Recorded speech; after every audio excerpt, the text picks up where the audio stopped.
Que chama do espírito se apagou? Que coração deixou de bater? N56. Capa. Friedrich Engels faleceu em Londres a 5 de agosto, 24 de julho de 1895. A seguir ao seu amigo Karl Marx, que morreu em 1883. Engels foi o mais notável sábio e mestre do proletariado contemporâneo em todo o mundo civilizado. Desde o dia em que o destino juntou Karl Marx e Friedrich Engels, a obra que os dois amigos consagraram toda a sua vida converteu-se numa obra comum. Assim, para compreender o que Friedrich Engels fez pelo proletariado, é necessário ter-se uma ideia precisa do papel desempenhado pela doutrina e atividade de Marx no desenvolvimento do movimento operário contemporâneo. Marx e Engels foram os primeiros a demonstrar que a classe operária e as suas reivindicações são um produto necessário do regime econômico actual que, juntamente com a burguesia, cria e organiza inevitavelmente o proletariado. Demonstraram que não são as tentativas bem-intencionadas dos homens de coração generoso que libertarão a humanidade dos males que hoje a esmagam, mas a luta de classe do proletariado organizado. Marx e Engels foram os primeiros a explicar, nas suas obras científicas, que o socialismo não é uma invenção de sonhadores, mas o objetivo final e o resultado necessário do desenvolvimento das forças produtivas da sociedade actual. Toda a história escrita até aos nossos dias é a história da luta de classes, a sucessão no domínio e nas vitórias de umas classes sociais sobre outras. E este estado de coisas continuará enquanto não tiverem desaparecido as bases da luta de classes e do domínio de classe, a propriedade privada e a produção social anárquica. Os interesses do proletariado exigem a destruição destas bases, contra as quais deve, pois, ser orientada a luta de classe consciente dos operários organizados. E toda a luta de classe é uma luta política.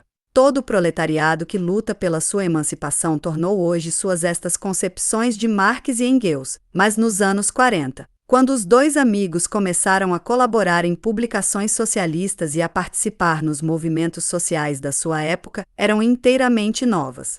Então, eram numerosos os homens de talento e outros sem talento, honestos ou desonestos, que, no ardor da luta pela liberdade política, contra a arbitrariedade dos reis, da polícia e do clero, não viam a oposição dos interesses da burguesia e do proletariado.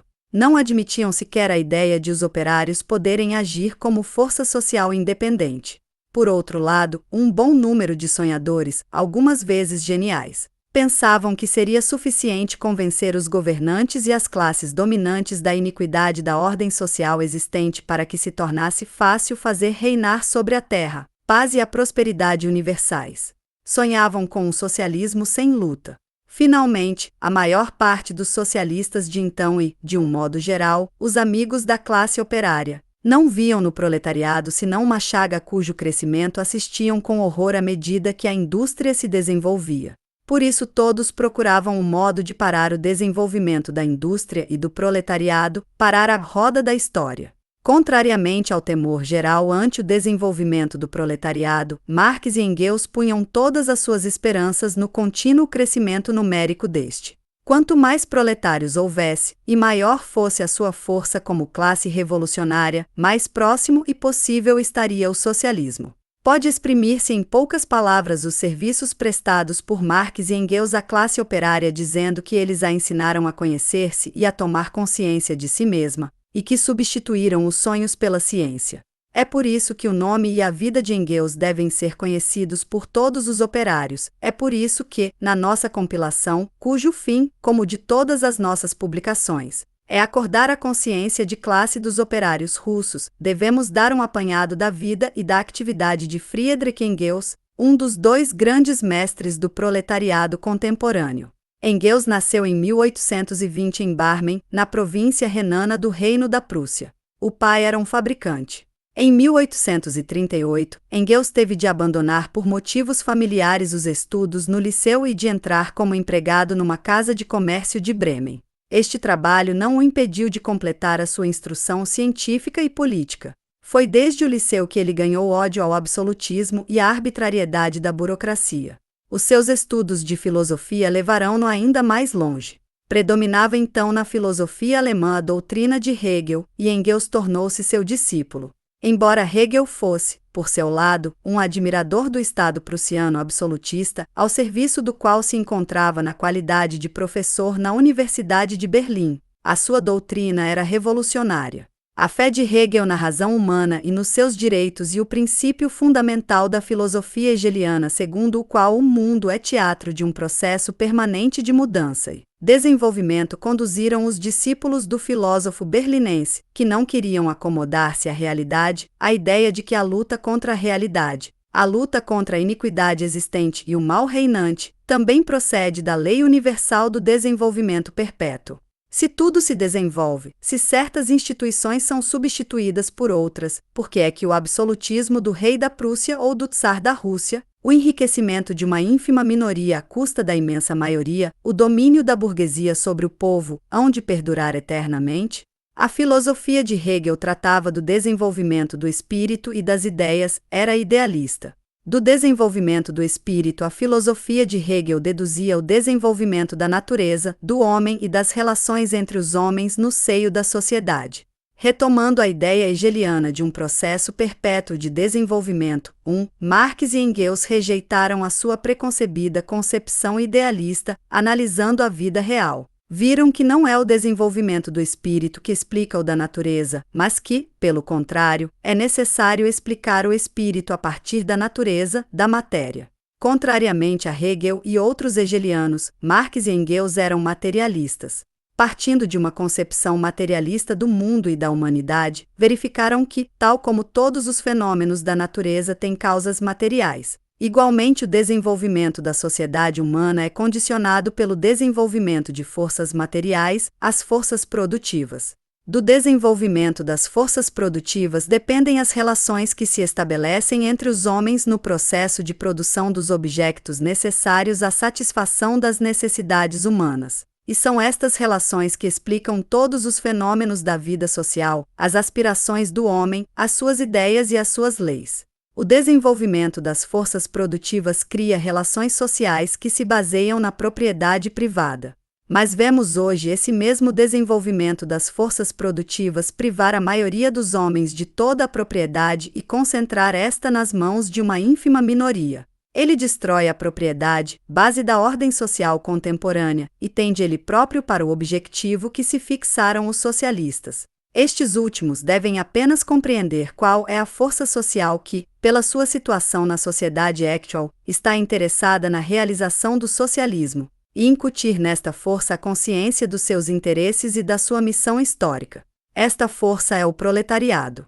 Engels conheceu-o na Inglaterra, em Manchester, centro da indústria inglesa, onde se fixou em 1842 como empregado de uma firma comercial de que seu pai era um dos acionistas. Aí Engels não se limitou a permanecer no escritório da fábrica. Percorreu os bairros sórdidos em que viviam os operários e viu com os seus próprios olhos a miséria e os males que os afligiam.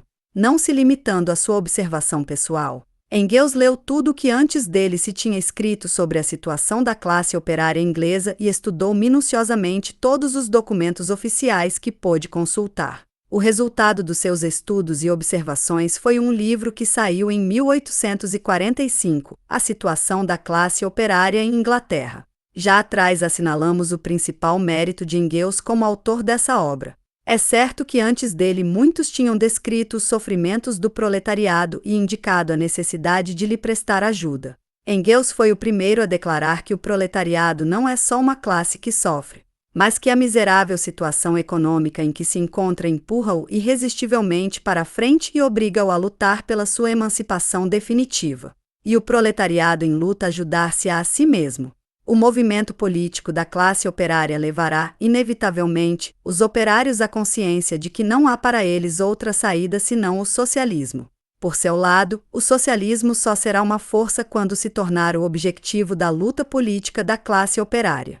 Tais são as ideias fundamentais do livro de Engels sobre a situação da classe operária em Inglaterra, ideias hoje aceites por todo o proletariado que pensa e luta, mas que eram então absolutamente novas. Estas ideias foram expostas numa obra escrita num estilo cativante onde abundam os quadros mais verídicos e impressionantes da miséria do proletariado inglês. Este livro era uma terrível acusação contra o capitalismo e a burguesia. produziu uma impressão muito grande.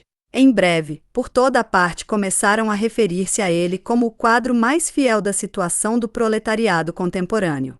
E, com efeito, nem antes nem depois de 1845 apareceu uma descrição tão brilhante e tão verdadeira dos males sofridos pela classe operária. Engels só se tornou socialista em Inglaterra. Em Manchester pôs-se em contato com os militantes do movimento operário inglês de então e começou a escrever para as publicações socialistas inglesas. Em 1844, ao passar por Paris de regresso à Alemanha, conheceu Marx, com quem se correspondia já há algum tempo, e que se tinha igualmente tornado socialista durante a sua estada em Paris, sob a influência dos socialistas franceses e da vida em França. Foi aí que os dois amigos escreveram em conjunto A Sagrada Família ou Crítica da Crítica Crítica. Este livro, escrito na sua maior parte por Marx, e saído um ano antes de a situação da classe operária em Inglaterra, contém as bases do socialismo materialista revolucionário de que atrás expusemos as ideias essenciais.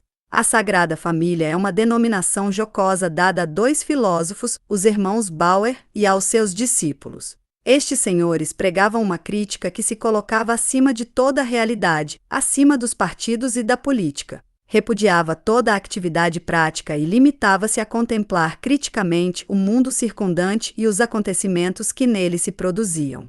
Os senhores Bauer qualificavam desdenhosamente o proletariado de massa desprovida de espírito crítico. Marx e Engels opuseram-se categoricamente a esta tendência absurda e nefasta. Em nome da verdadeira personalidade humana, do operário espezinhado pelas classes dominantes e pelo Estado, Marx e Engels exigiam não uma atitude contemplativa, mas a luta por uma melhor ordem social. Era, evidentemente, no proletariado que eles viam a força capaz de travar esta luta e diretamente interessada em fazê-la triunfar. Já antes do aparecimento de A Sagrada Família, Engels tinha publicado na revista Anais Franco-Alemães editada por Marx e Ruge o seu estudo crítico sobre a economia política N58, em que analisava, de um ponto de vista socialista, os fenômenos essenciais do regime econômico contemporâneo como consequências inevitáveis da dominação da propriedade privada. As suas relações com Engels contribuíram incontestavelmente para que Marx se decidisse a ocupar-se do estudo da economia política, ciência em que os seus trabalhos iriam operar uma verdadeira revolução. De 1845 a 1847, Engels viveu em Bruxelas e em Paris, aliando os estudos científicos com uma atividade prática entre os operários alemães destas duas cidades. Foi aí que Marx e Engels entraram em contato com uma associação secreta alemã, Liga dos Comunistas, que os encarregou de expor os princípios fundamentais do socialismo elaborado por eles. Assim nasceu o célebre Manifesto do Partido Comunista de Marx e Engels, publicado em 1848. Este pequeno livrinho vale por tomos inteiros, ele inspira e anima até hoje todo o proletariado organizado e combatente do mundo civilizado. A Revolução de 1848, que rebentou primeiro em França e se propagou em seguida aos outros países da Europa Ocidental, permitiu a Marx e Engels regressarem à sua pátria. Aí, na Prússia Renana, tomaram a direção da Nova Gazeta Renana, jornal democrático que se publicava em Colônia. Os dois amigos eram a alma de todas as tendências democráticas revolucionárias da Prússia Renana. Defenderam até ao fim os interesses do povo e da liberdade contra as forças da reação. Estas últimas, como é sabido, acabaram por triunfar. A Nova Gazeta Renana foi proibida. Marx, que enquanto se encontrava na emigração tinha sido privado da nacionalidade prussiana, foi expulso. Quanto a Engels, tomou parte na insurreição armada do povo e combateu em 3 batalhas pela liberdade e, após a derrota dos insurrectos, fugiu para Londres através da Suíça. Foi igualmente em Londres que Marx veio fixar-se. Engels em breve voltou a ser empregado, e mais tarde sócio, da mesma casa comercial de Manchester onde tinha trabalhado nos anos 40. Até 1870 Engels viveu em Manchester e Marx em Londres, o que não os impediu de estar em estreito contato espiritual, escreviam-se quase todos os dias.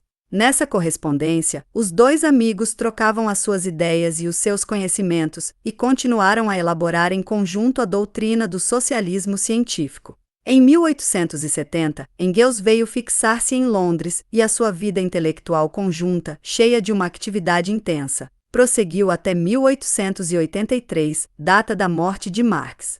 Esta colaboração foi extremamente fecunda. Marx escreveu O Capital, a mais grandiosa obra de economia política do nosso século, e Engels toda uma série de trabalhos, grandes e pequenos. Marx dedicou-se à análise dos fenômenos complexos da economia capitalista. Engels escreveu, num estilo simples, obras muitas vezes polêmicas em que esclarecia os problemas científicos mais gerais e os diversos fenômenos do passado e do presente, inspirando-se na concepção materialista da história e na teoria econômica de Marx. Dentre esses trabalhos de Engels citaremos a sua obra polêmica contra Durkheim, onde analisa as questões capitais da filosofia, assim como das ciências naturais e sociais. 2. A origem da família, da propriedade privada e do Estado. Tradução russa, saída em São Petersburgo, terceira edição, 1895, Ludwig Feuerbach, tradução russa anotada por G. Plekhanov, Genebra, 1892, um artigo sobre a política externa do governo russo, traduzido em russo no Social Democrat de Genebra, N. Graus 1 e 2. N. 61, notáveis artigos sobre o problema da habitação N. 62 e, finalmente, 2 artigos curtos mas de grande interesse. Sobre o desenvolvimento econômico da Rússia, Friedrich Engels sobre a Rússia, N. 63, tradução russa de Vera Zasulicek, Genebra, 1894. Marx morreu sem ter conseguido completar a sua obra monumental sobre o Capital. Contudo, esta obra estava já terminada em rascunho e Engels, após a morte do amigo, assumiu a pesada tarefa de redigir e publicar os tomos 2ª e 3ª de O Capital. Editou o tomo 2º em 1885 e o tomo 3º em 1894, não teve tempo de redigir o tomo 4º, N. 64.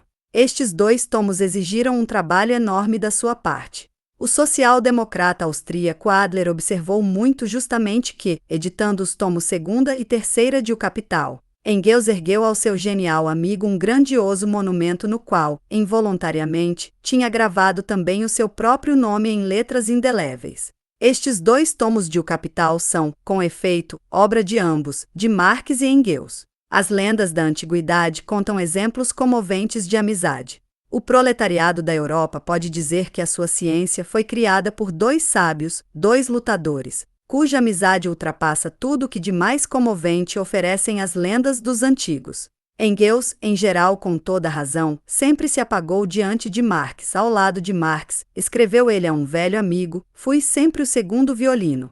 N. 65, o seu carinho por Marx enquanto este viveu e a sua veneração à memória do amigo morto foram ilimitados. Este militante austero e pensador rigoroso tinha uma alma profundamente afectuosa. Durante o seu exílio, depois do movimento de 1848 a 1849, Marx e Engels não se dedicaram unicamente ao trabalho científico. Marx fundou em 1864 a Associação Internacional dos Trabalhadores, de que assegurou a direção durante 10 anos. Engels desempenhou nela, igualmente, um papel considerável.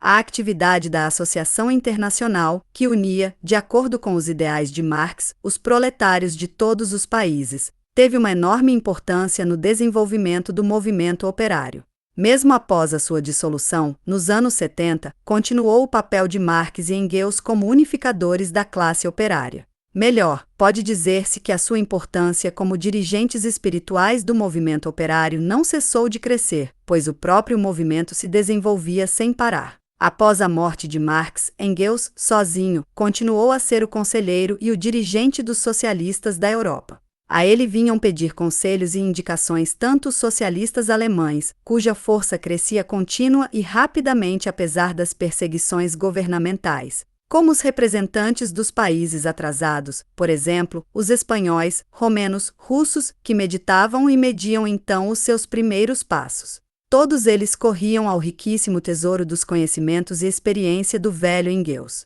Marx e Engels, que conheciam o russo e liam obras publicadas nessa língua, interessaram-se vivamente pela Rússia, seguiam com simpatia o movimento revolucionário do nosso país e mantinham relações com os revolucionários russos.